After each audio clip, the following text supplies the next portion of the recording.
أعوذ بالله من الشيطان الرجيم. بسم الله الرحمن الرحيم. سبحان الذي يسرى بعبده ليلا من المسجد الحرام إلى المسجد الأقصى الذي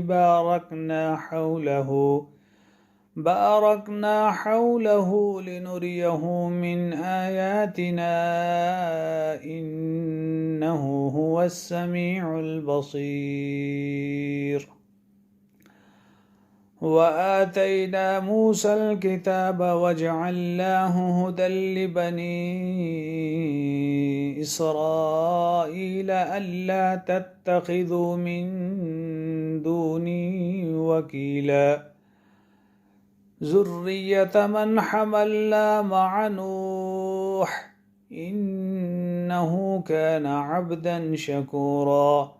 وقزينا إلى بني إسرائيل في الكتاب لتفسدن في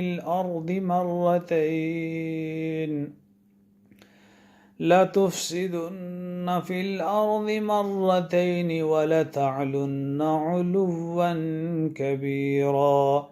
فإذا جاء وعد أولاهما بعثنا عليكم عبادا لنا أولي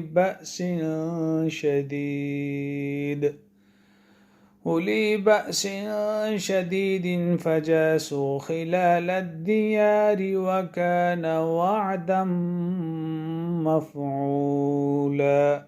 صدق الله العظيم.